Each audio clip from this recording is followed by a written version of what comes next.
Right now, my current job as statewide traffic systems engineer includes 4 or 5 significant activities, one of which is Wisconsin DOT connects its ITS field devices through something we call ITSnet. Over that time, we've accumulated a couple dozen different agreements with partners, and one of my jobs is to make sure that as those agreements become to their end, we renegotiate them. Other things I do, I'm involved with a signals and ITS standalone grant program. I also oversee the updating of something we call TSMO TIP, the Transportation Improvement Programs. I'm also involved with leading connected and automated vehicle program activities for the department.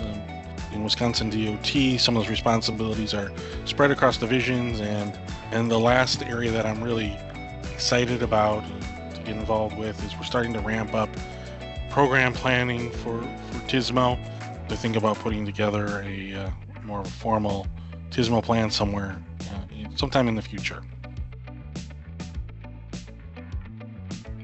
We work with our emergency response community to clear traffic incidents quicker, more safely. Hopefully that reduces the likelihood of secondary crashes.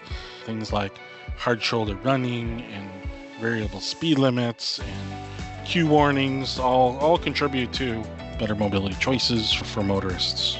I hope and wish it makes for safer, more reliable travel. Early on, I was involved as the first on-site consultant engineer for Wisconsin DOT. Had the opportunity to support the department in launching TIM program, there weren't a whole lot across the country. They certainly weren't widespread like they are today. And so that was one that I was very proud of in helping get up and running and off the ground. I was the author of the first Iowa TSMO plan, and at the time it was one of the first TSMO plans in the country, and it affectionately became called as the Iowa model.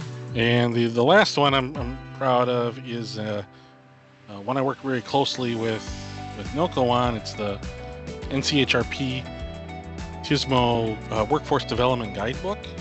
And for me, that was the first time that what we had thought is we put our ideas on paper as far as a recognition that we need to diversify the capabilities of our workforce to get the full benefits of what we're investing in when it comes to TSMO.